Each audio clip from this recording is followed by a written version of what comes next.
I wasn't invited to my own daughter's award ceremony, not because I was busy, not because I was sick. It was because they didn't want me there. The very daughter I had raised, cooked every meal for, stayed up with through fevers, and paved the way for to college was now standing on stage accepting the Woman of the Year award without saving a single seat for her mother in the audience. I only found out about the ceremony through a casual remark from my granddaughter. If you're reading this and something sounds familiar, if you've ever been quietly written out of a loved one's life, if you've ever been treated as an inconvenience just for growing older, then you might want to stay for this story. And if it touches you in any way, please leave a comment. Not for me, for you. Because maybe you've also sat in an empty chair like mine.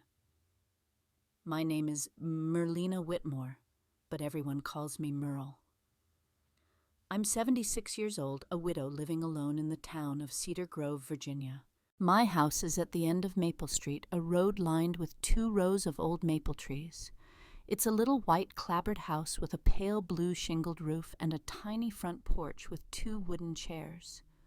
I still sit in one every afternoon to read or watch the sun. The other one is empty. It's been empty for 11 years, ever since Thomas, my husband, passed away from a stroke. I never got rid of that chair. I left it there. It's my way of holding on to a piece of him, a space reserved for the man who was once my entire world. I have one daughter. Her name is Tabitha. She's the only child I ever had, and I raised her with everything I possessed. I don't claim to be a perfect mother, but I believe at the very least I was always present, always sacrificing, always trying to ensure she had an education, a future, and a place in this world. Tabitha is now the communications director for an organic products corporation. She's always busy. Her phone rings nonstop. Emails, conferences, projects. The time she has for her mother has dwindled. Calls went from every night to every weekend, then to once every few weeks. Now, it's when she needs to ask about the house deed. Tabitha's husband is Gregory, a tall man, well-spoken. He still greets me with, "Hi, Mom," still pours me a glass of water, still smiles. But the moment I turn away, I can feel it, a coldness, a polite, hollow kind of cold, like someone who offers you a seat in their living room, but inwardly hopes you'll leave soon. Only Octavia is different. Octavia is my granddaughter Tabitha's daughter. She's 19, studying graphic design at the local community college. She loves chamomile tea and usually comes over every Saturday bringing cookies and her sketch pad. She has a habit of drawing portraits of me. Sometimes I'll say, "Why don't you draw something else?" And she'll laugh and reply, "You have your own kind of light, Grandma." It sounds whimsical, but it warms my heart. That day was just like any other. It was April with a gentle sun and a light breeze. I brewed some tea, took out 2 ceramic cups with chipped handles from our old wedding tea set, and the 2 of us sat on the porch. She sketched while I told her the story of how I first met Thomas in an old bookstore in Williamsburg. I was halfway through the part about how clumsy he was trying to borrow a copy of To Kill a Mockingbird when Octavia looked up. "By the way, are you going to Mom's award ceremony?" I paused, the teaspoon frozen mid-stir. "What ceremony?" Dear Octavia's eyes widened. "Oh, Mom didn't tell you it's at the end of the month at the town hall. The Woman of the Year ceremony. Mom is one of the 3 women being honored. I heard her say she was going to thank you in her speech. It would be so moving if you were there to see it." I don't remember how I reacted. I probably gave a small smile and nodded, but inside it felt like my heart was being squeezed. "What time is it, sweetie? I think it's 6 in the evening next Friday. Mom is making me wear this little purple flowered dress. She said I have to look the part of the honoree's granddaughter." After she said that, she went back to her drawing. As for me, I couldn't hear anything else. After Octavia left, I stood in the kitchen for a long time. My hand was gripping the cabinet handle, but I didn't know what to do next. I walked into the living room and opened the drawer of the desk by the window, the one where I keep miscellaneous papers, utility bills, and the occasional old pocket calendar. I flipped through every sheet, every page. There was no mention of a ceremony, not a single note, not a sign that I had known or had ever been told. And then a strange feeling washed over me. Cold, empty. I hadn't been invited. It wasn't an oversight, it was a plan I wasn't part of. And if you're still reading this, please tell me, have you ever felt that way, that feeling of being quietly written out of your own family's life? If you have, leave a comment. Because this story maybe isn't just mine. And if you're still curious about what happened after I found out I was excluded from the ceremony, then please stay. Because the earthquake inside me was just beginning. I always thought I was a patient enough mother to never doubt my own child. But the way Tabitha answered the phone that afternoon, it made me feel like I was calling an office where I no longer had clearance. I called her about an hour after Octavia left. The phone rang 3 times before she picked up. "Hello, Mom." "Yes, it's me. How are you, dear?" That same rushed tone. Before I could even finish my sentence, Tabitha cut in. "Is there something you need, Mom? I'm about to jump on a Zoom call with our team in Korea. It's urgent." I hesitated. "I heard from Octavia that you have an award ceremony at the town hall next weekend." A brief pause. Then she laughed a sound as thin as paper. "Oh, that. It's just a formality, Mom. You don't need to worry about things like that. Besides, I know you've never liked crowds, right? It would just be overwhelming for you. You should rest." Before I could say another word, she delivered the final blow. "I have to get to my meeting now. I'll call you back later. Bye, Mom." Click. I stood there, the phone still in my hand, which was trembling slightly. I wasn't trying to force my way in. I was just asking. But to be brushed aside like that by the very child I had sacrificed my life to raise stung in a way nothing else could. About half an hour later, the phone rang again. It was Gregory. I hesitated for a second before answering. "Mom, it's Greg. How are you doing?" "I'm fine, Greg." Gregory always spoke like a public relations representative. Every word was carefully chosen, polite and efficient, but never warm. "Listen, Mom, I know you asked Tabitha about the ceremony. I figured I'd call and let you know the organizers just told us. There's some trouble with the lighting equipment. They've postponed it. It probably won't be happening next week." Postponed, yes. On hold for now. So you don't need to worry about it. They'll send out a new notice later. I was silent for a few seconds. That's odd. I didn't see anything about it on the town's website. Gregory gave a forced laugh. "Oh, they probably just haven't updated it yet. You know how it is with local government, Mom. They're always so slow." I didn't ask any more questions, and I didn't believe him. After that call, I brewed another pot of tea and set it on the table by the window. The afternoon sun slanted across the windowsill.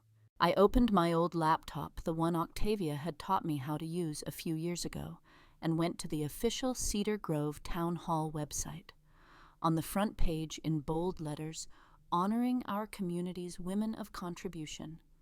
Friday, April 27th, 6:00 p.m., Cedar Grove Town Hall. There was no notice of postponement, no technical difficulties, just a public invitation to attend.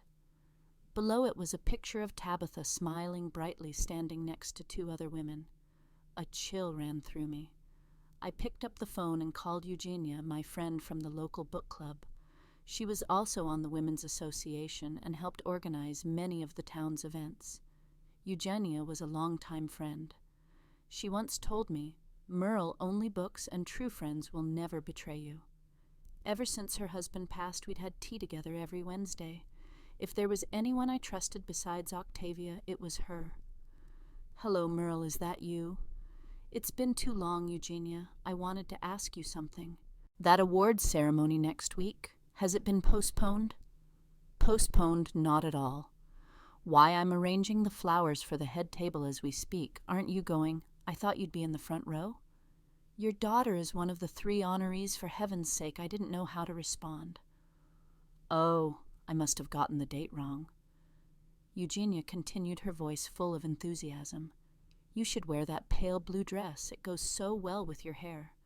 I still remember it from the book club party. And get this, Octavia is even reading a poem. She wrote it for her mother. I heard it. It's incredibly moving. You're going to be so proud. I thanked her and hung up. I sat in silence for a long time after that. The sky began to darken. The house seemed to shrink around me. It wasn't that I had been overlooked. It was that I had been left out.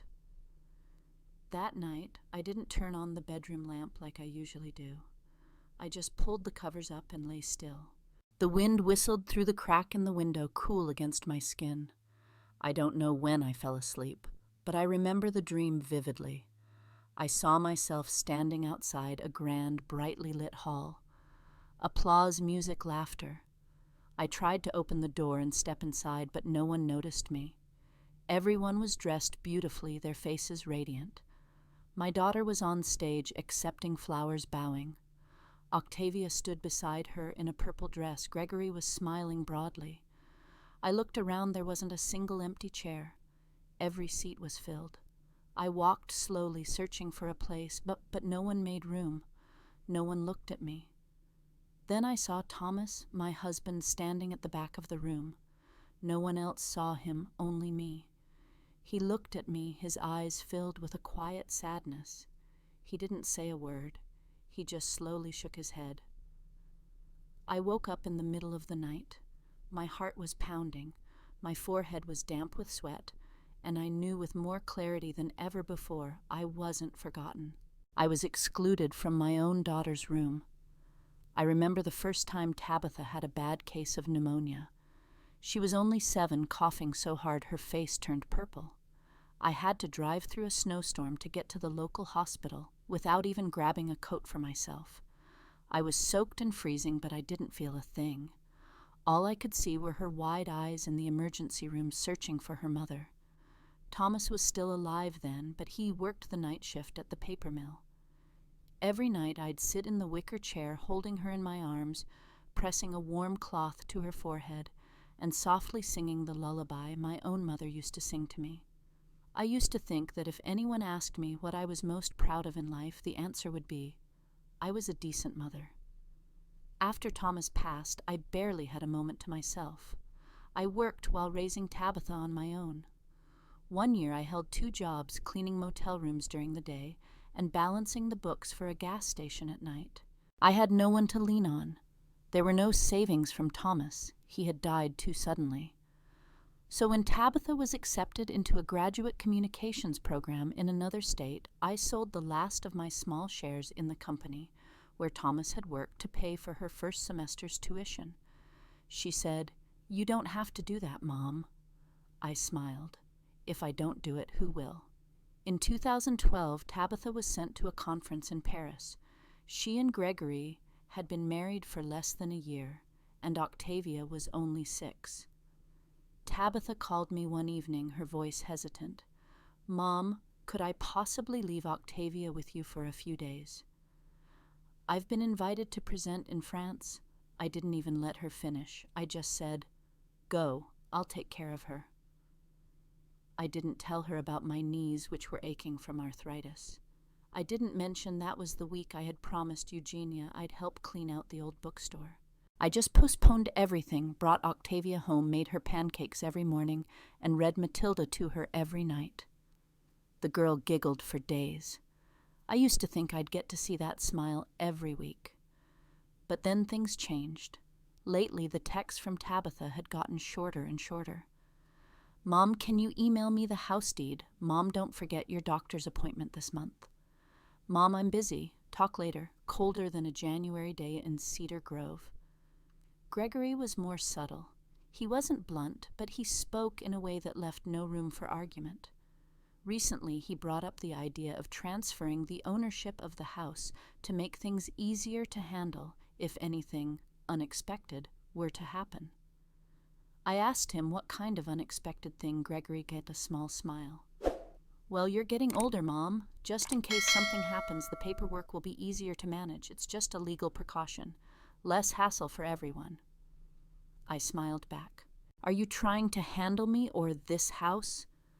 Gregory fell silent, but his eyes darted away, and I knew I didn't need to hear his answer. That day, Octavia arrived later than usual. She brought waffles and a new set of colored pencils, saying excitedly, I just learned a new color blending technique and I want to try it on your portrait. I sat on the porch. The sun was soft. The maple tree out front had shed a few of its first golden leaves of the season. I wrapped a thin shawl around my shoulders, my hands resting on my knees. I wasn't reading anything, just looking out at the road and thinking.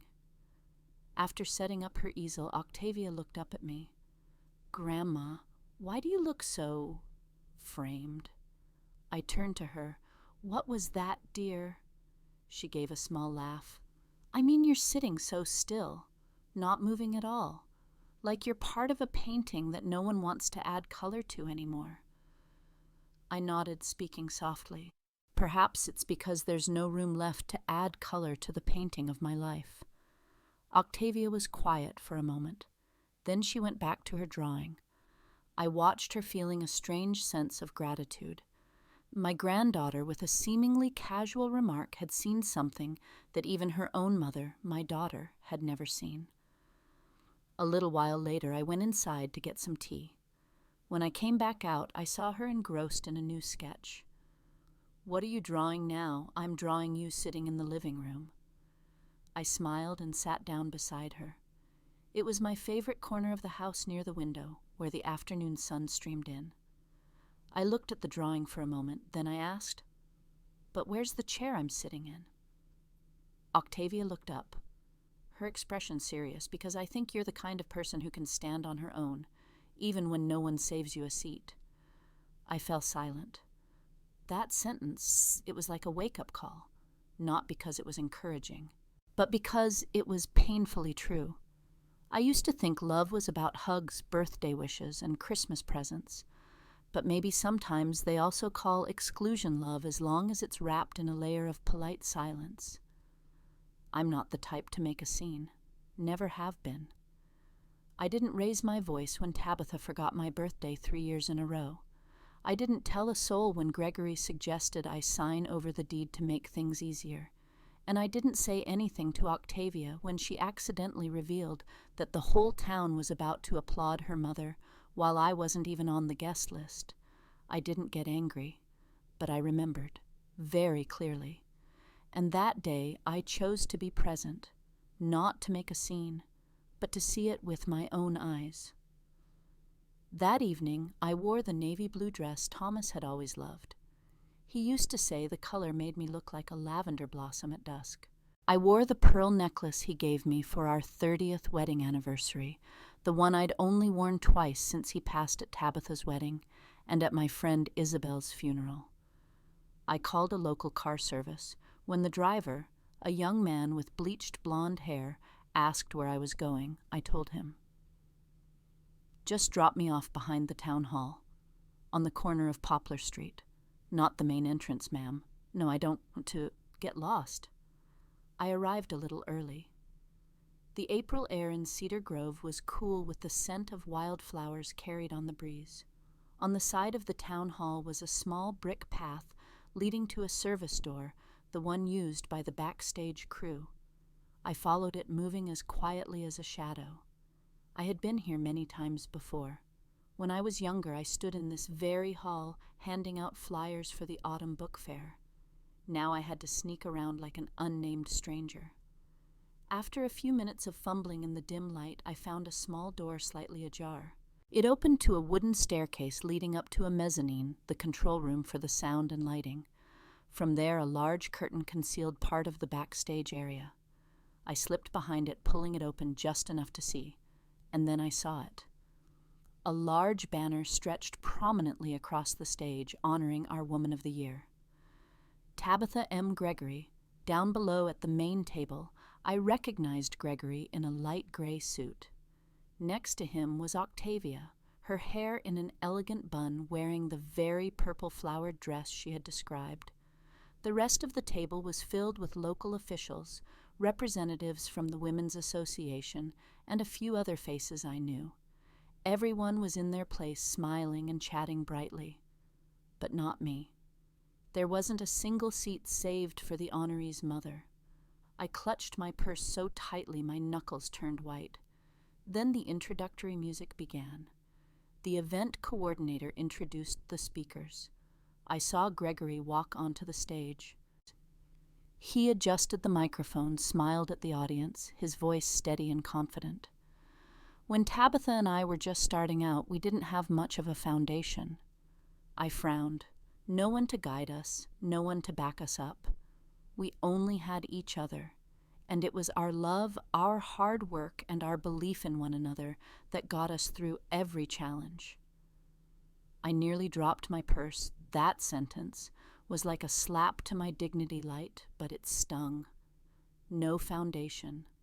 No one to back them up, who had stayed up all night watching Octavia so they could spend 3 weeks in France, who had sold her last remaining shares to pay for that graduate school tuition, who had cared for every brick of the house they now lived in, only to be treated as if she had never existed.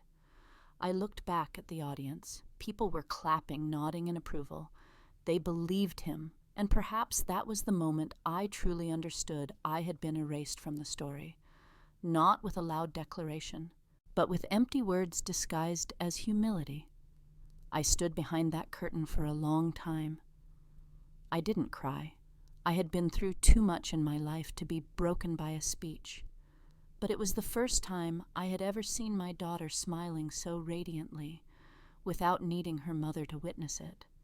Not because she didn't know I was watching, but because she was certain I wouldn't be there. And perhaps that was the most painful thing of all. There are moments in your life you can never forget, no matter how hard you try. For me, it was that moment standing behind a velvet curtain, alone in the dim light, silently watching my daughter be praised by an entire town as if I had never existed. I was about to turn and leave. I didn't think I could bear another invisible thank you. But then I saw him, Lewis Quinlan. I remembered that name clearly from our high school days. Lewis was the boy who lived across the street, who always borrowed books and never returned them on time, who used to sneak pies I left cooling on my windowsill. The shy boy had grown into a distinguished man standing on stage in a gray suit, his salt and pepper hair neatly combed, his voice clear and articulate. And we would like to extend our sincerest thanks to our sponsors who made this year's event in this wonderful space possible. The audience applauded.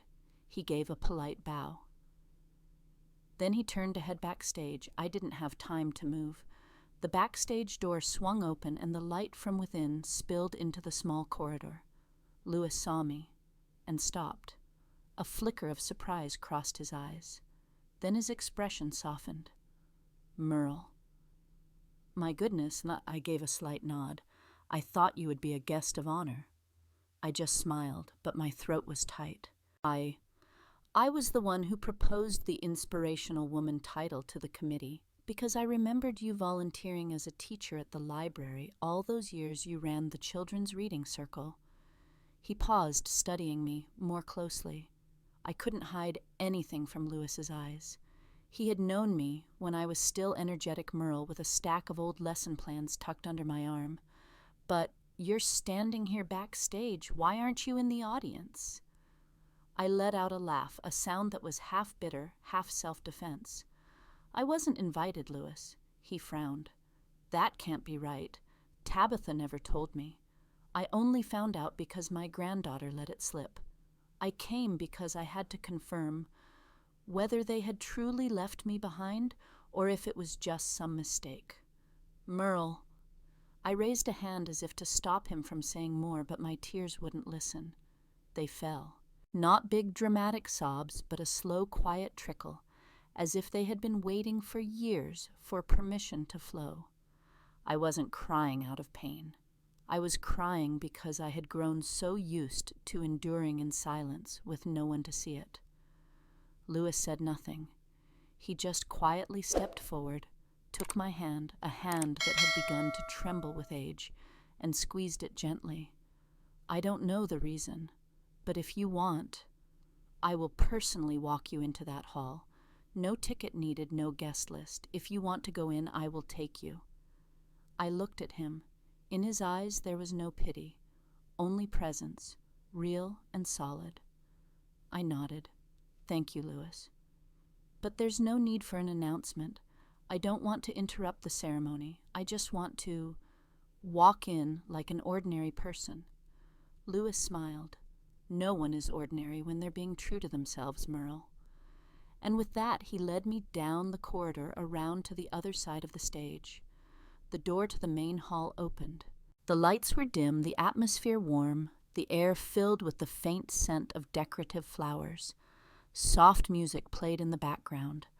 I took slow, deliberate steps. A few people turned to look, but I paid them no mind. I just looked straight ahead, toward the place I should have been from the very beginning. It was the first time I had ever entered a room of honor, not as a mother, but as a piece of evidence, living proof that someone had helped build the foundation only to be forgotten on the wall of fame. I don't remember how many steps it took to get from the backstage shadows to the door of the main hall. I only remember that with each step it felt as though my entire life was walking with me, the winters spent holding a feverish child, the nights spent staring at the mailbox, waiting for letters from a husband in the army, the sweltering summer days spent selling books to raise money for the library. And now I was walking into the very place that had silently erased me from my own daughter's story. Louis walked beside me, saying nothing more. He was just a slow, steady presence, as if he understood that today I didn't need a guide. I just needed someone to walk alongside me. The hall was warm and bright. From the main stage, Tabitha's voice carried over the speakers. And if there's one thing I've learned after all these years of hard work, it's this: nothing is more important than family. The audience applauded. Tabitha smiled, tilting her head in that professional way of hers, placing a hand over her heart as if to offer a heartfelt thank you. I didn't look at her first. I looked at the table of honor. There was an empty chair, right next to Gregory. I don't know if it was a coincidence or if it was fate. Louis took a half step forward, speaking softly but loud enough for many to hear. "Excuse me, I'm just escorting a mother to her daughter's ceremony." His voice wasn't loud, but in the quiet hall it cut like a knife. Tabitha froze. Her hand was still on the microphone, but her knuckles had turned white. Gregory glanced at me, then immediately looked away, as if my gaze was something he wasn't prepared to face. I walked to the empty chair, pulled it out, and sat down. No one stopped me. No one welcomed me. But I was there, at my own daughter's ceremony. I looked directly at Tabitha. I gave a small, faint smile. "Thank you for leaving a chair empty, dear. I thought it might have been for someone else." Gregory cleared his throat, flustered, and was about to say something. I met his gaze directly, then took a white envelope from my purse. I brought a small gift, a recording. Gregory's fidgeting grew more pronounced. "Mom, maybe we can talk about this later." I placed the envelope on the table. "No, Gregory, not later." The entire table fell silent. Louis remained standing a short distance away, his expression tense, but he didn't intervene. Inside, this is a recording. An assistant of some sort sent it to me. They saw the true nature of the legal concerns the two of you mentioned. I didn't need to open it. I didn't need to play it out loud. I knew that just saying it was enough. And what surprised me was that the first sound that followed wasn't a denial. It was the sound of a phone being unlocked, the sound of a recording playing. Someone at another table had opened the file I had asked Eugenia to keep as a backup. She had sent it to a few other women in the association. I didn't know what they would do with it, but now I understood they too had been left out of their own celebrations. Tabitha's voice echoed from the phone. If she won't sign it over, it would be better if she just disappeared sooner. A murmur rippled through the room. Someone started recording with their phone. Another person took out a camera and snapped a picture. Gregory bowed his head. Tabitha stood on the stage as stiff as a wax figure. I didn't smile. I felt no joy, just a lightness, as if finally I was being seen, not as an embittered mother, but as a human being with an undeniable truth. After the recording played, a strange state of stunned silence fell over the hall. I heard sharp intakes of breath, the creak of chairs. Then someone whispered so softly it was almost inaudible. My God. Gregory wouldn't look at me. Tabitha wouldn't look at me. Her eyes scanned everything in the room except her mother's face. The microphone trembled in her hand, but she said nothing more.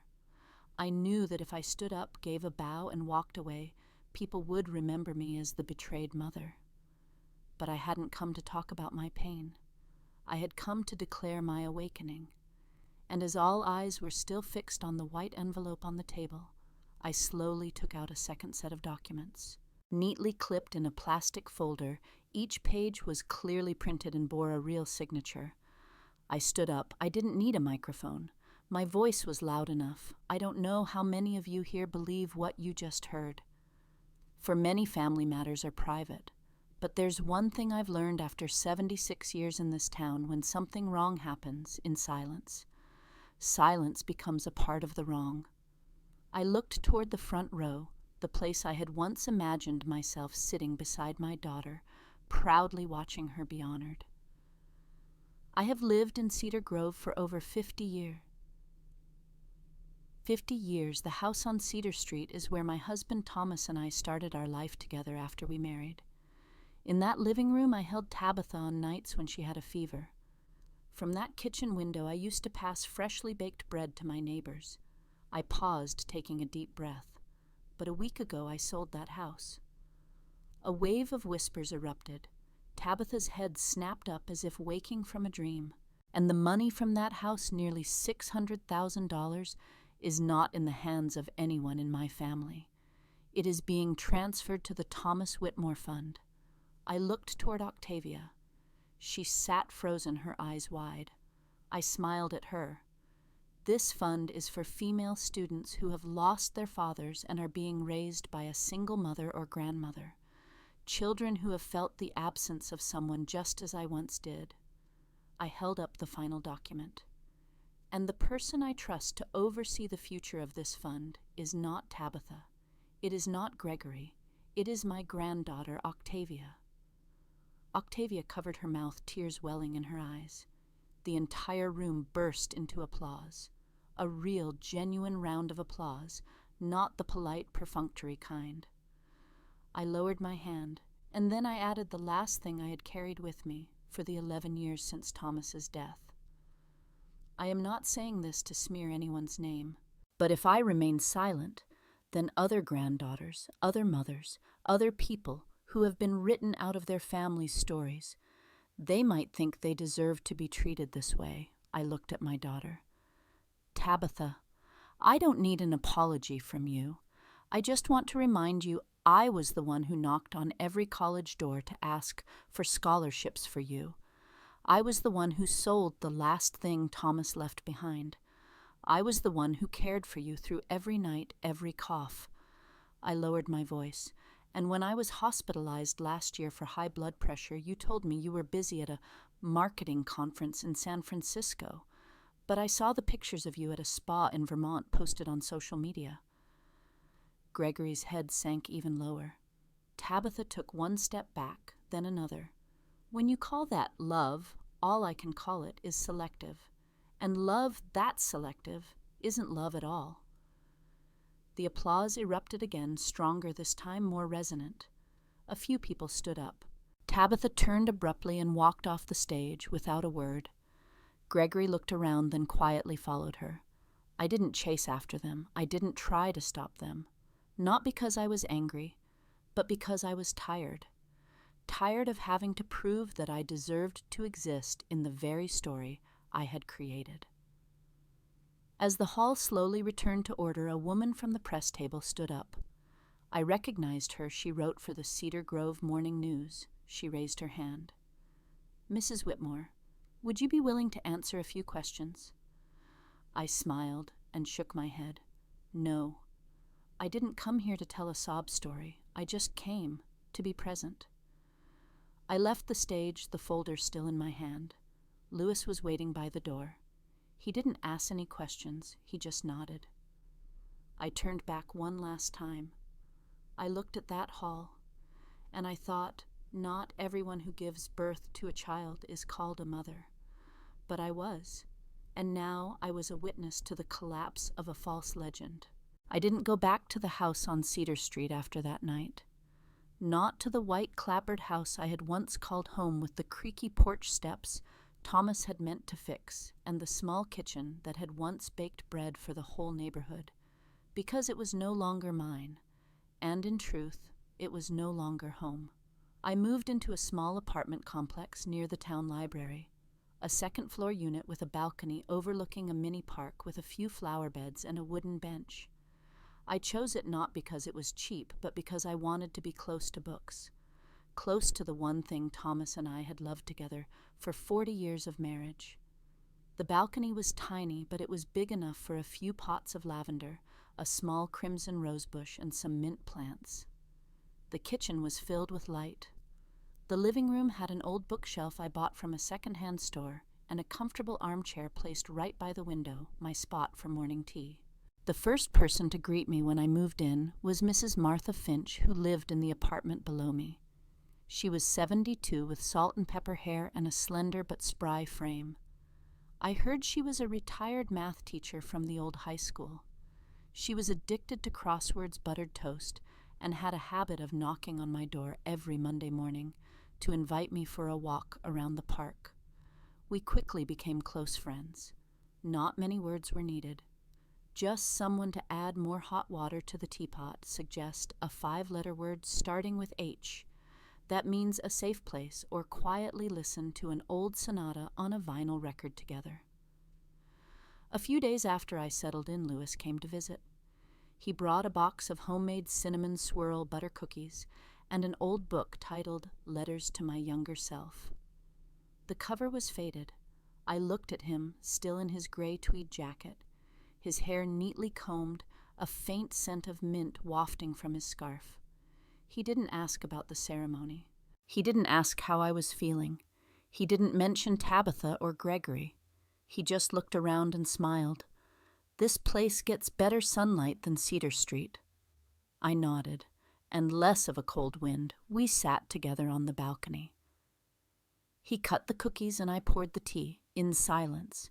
It was enough. I started writing letters to Octavia every week, not because she needed them, but because I wanted to leave something behind for her.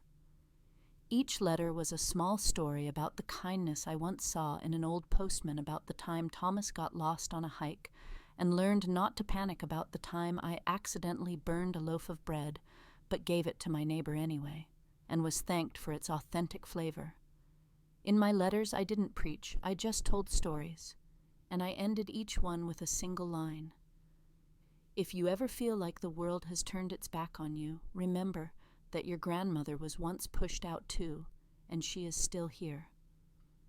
One afternoon, Octavia came to visit. It was raining lightly. She wore a blue wool coat and carried a bouquet of wildflowers, not well arranged but full of feeling, she said. As I was making tea, I listened to her talk about her charcoal portrait class and about a classmate who drew like Picasso but sang like a duck with a cold. As she was helping me clear the cups, she noticed a stack of letters tied with an old ribbon on my desk. "What are these, Grandma?" I was quiet for a moment. Then I slowly untied the ribbon. They were the letters Thomas had written to me before he died. The last one was dated April 2012, 2 weeks before he passed away. I had never read it again, until that day. Octavia sat beside me. I unfolded the letter. The paper had yellowed, but his handwriting was still clear, slanted slightly to the right, the penmanship of a man who preferred letters to emails. I read it silently. When I reached the end, my eyes blurred. If you ever find yourself in a world without me, build one for yourself that makes you as happy as you were when I was there. Octavia gently squeezed my hand. I said nothing. I just let my tears fall onto the edge of the letter, not out of sadness, but because I knew I was doing the right thing. I hadn't waited for someone to build a new chair for me. I had built it myself, and now I was sitting in it watching the sun stream through my balcony, writing letters to my granddaughter, having tea with a new friend, and preserving the most beautiful memories of my life by hand on paper with gratitude. I can't remember how many times as a young woman I sat by the window of the Cedar Grove Town Library, holding an old book, listening to the wall clock tick-tock, like a gentle pat on the rhythm of a peaceful life. But I am certain of one thing: I never thought my husband's name would be hanging on its walls. And I never thought that would be how I reconnected with my community, not as Tabitha's mother, but simply as Merle Whitmore, a woman who had once lived in silence and now chose not to anymore. The dedication ceremony for the new children's reading area, the Thomas Whitmore Children's Corner, was held on a Saturday morning in mid-May. The sun was mild, the air not too hot. It seemed like the whole town was there, parents with their children, high school students in volunteer vests. Eugenia arriving early with a bouquet of purple asters, and the local press setting up tripods in every corner. A young reporter approached me, smiling. "Mrs. Whitmore, I'm Carrie from the Morning News. Could you share a little about your vision for this?" I nodded. I didn't want to leave behind a monument or a grand portrait. I just wanted to leave behind chairs. Chairs for the children, the ones who don't have anyone to read to them at home, the ones who can sit down, open a book, and think, "Someone prepared this place for me." She was quiet for a moment, then she nodded. That's a beautiful way to talk about kindness. I wasn't sure if it was kindness. I just knew that what I hadn't received, I wanted to leave for others. Octavia bustled back and forth between the rows of seats, adjusting ribbons, posting signs, and showing little kids where to put their books back. She wore a name tag she had printed herself. Octavia, event staff. I smiled as I watched her get into a spirited debate with a 7-year-old boy about whether Harry Potter should be classified as fantasy or children's adventure. I didn't intervene. This was the new generation, the ones who would keep the flame alive in this place. When the background music faded, the library director stepped up to the podium. After a few official remarks, he turned the microphone over to Lewis Quinlan. He wore a light brown suit with a white carnation pinned to his lapel. When he saw me, he nodded, his eyes warm. "Today we are not just dedicating a reading corner. We are honoring a husband, a father, and a lover of books. And through him, we are honoring the quiet but resilient life of the woman who stood by his side." I heard my own name ring out, and the library board has unanimously agreed to add Mrs. Merle Whitmore to the list of those honored for their community contributions, not with a grand ceremony, but with a small, peaceful corner where dreams begin with the turn of a page. I thought I heard someone start clapping early. Then the whole room joined in, a long round of applause, not boisterous but full of weight. Lewis turned to me and extended a hand, inviting me up. I walked to the stage, stood before the microphone, no script needed, no prepared speech. I'm not very good at public speaking. But I once taught children how to read their first words. I know what it feels like for a child to hold their first book. It's like being handed a key to a room you've only ever dared to peek at through the keyhole. I looked around. I saw Octavia standing near the front, clutching a notepad. I don't have a lot of money, but I have an abundance of things I was never given, so I know just how precious they are, and I just wanted to leave behind some chairs. I paused. I looked toward the new reading corner with its 8 low wooden chairs, a small round table and a mural of a forest and a rising sun. Chairs so that children can sit down, open a book, and know that they are welcome. I bowed my head. Then I stepped away from the microphone. Louis placed a gentle hand on my shoulder as I walked down. At that exact moment, I saw a familiar figure at the edge of the event grounds. Tabitha. She stood there wearing a long beige coat, her hair down, clutching a handbag. She didn't step forward, but her gaze was clearly fixed on the stage and on me. I made no sign, neither did she, but I saw one thing clearly. As everyone's eyes turned to me, she knew. She was no longer the center of attention, and perhaps because of that, she turned and retreated. I returned to my balcony that afternoon after the ceremony. In my hands was a new book the library had given me, The Sower. The tea was still hot, the sun was still gentle, and I knew no one had given me a title. I had simply chosen to leave a chair for children, the very thing I once didn't have. I used to think that growing old without anyone by your side was a punishment. Now I see that sometimes it's a reward. Not because loneliness is pleasant, but because when you've lived long enough, you learn to choose presence, not beg for it. That evening, Louis picked me up in his old pickup truck.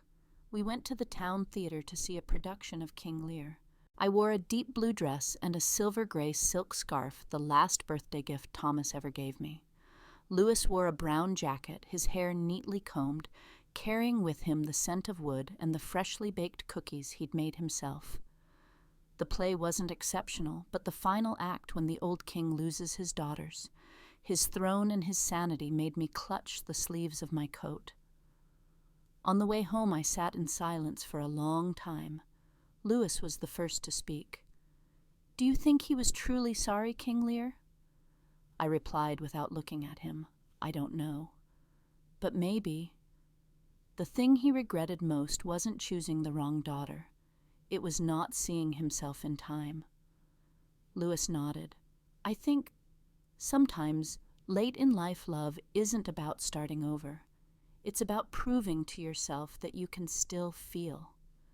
I smiled, not because the words were romantic, but because they were sincere, the kind of sincerity you can only understand when you've lived long enough to no longer need grand declarations. The next morning, Octavia called. "Grandma, I have spring break next week. I was thinking of taking you on a 3-day camping trip with me and 2 of my friends. I'll handle everything. You just need to bring a wide-brimmed hat and your walking shoes." I laughed. "And I'll have to bring my own tea, otherwise I won't be able to stand the smell of grilled hot dogs." Octavia giggled. Her voice over the phone sounded like spring sunshine. I looked down at my balcony where the lavender had just sprouted 2 new buds. I thought to myself, for the first time in a very long time, I actually have plans. And they were plans for me, not for anyone else. That afternoon, my phone buzzed with a text message. It was Gregory. "Mom, I'm sorry. I truly am. I was wrong. I just hope you can give me and Tabitha a chance to make it right." An hour later, I received a handwritten letter from Tabitha. The paper was thick, scented faintly with perfume, the handwriting still familiar. But the content was strange. "Mother, if everything you did was to make me feel guilty, then you've succeeded. But I had my reasons too. I just want you to understand that sometimes I don't know how to show my feelings the right way. I'm sorry if that's what you need to hear." I folded the letter, set it aside. Then I sat down at my desk.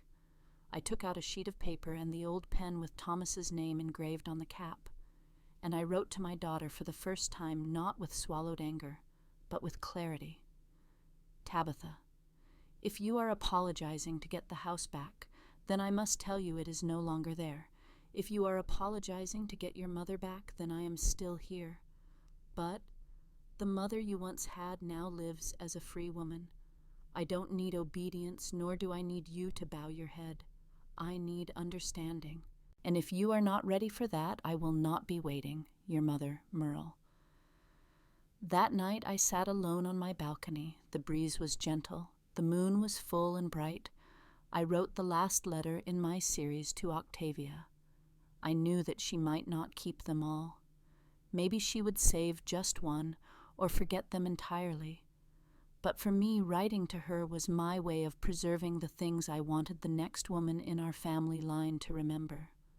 My dearest Octavia, don't ever wait for someone to pull out a chair for you in life. Build it yourself, and if someone wants to sit with you, invite them with a smile, not with the fear of being left behind. Because sometimes a sturdy chair built with your own 2 hands is worth more than 1,000 magnificent thrones bestowed by others. I love you, Grandma Merle.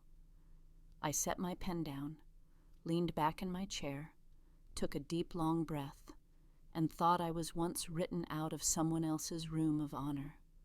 Now, I have a room of my own, and I will still sit there even if I'm alone. If you've listened this far, I'm guessing you're not just here for the ending. You stayed because you understand sometimes the real ending lies in what is said after the story is over. And this is what I want to say to you, especially if you are a woman who has passed the halfway point of her life. I used to think that loving someone enough would make them remember you. I used to believe that sacrifice was a long-term investment, that sooner or later it would pay dividends. But it's not. Affection is not a savings account, and being a mother is no guarantee that you will never be forgotten. We, the women who have passed 50, 60, 70, often live with the quiet belief that as long as I am useful, they will need me. We get used to living in roles: the keeper of the kitchen, the keeper of the grandchildren, the keeper of the house. We get used to sitting at the edge of the table, pouring the tea, remaining silent. We are used to hearing, "Mom, can you help me with this?" but not, "Mom, what do you want?"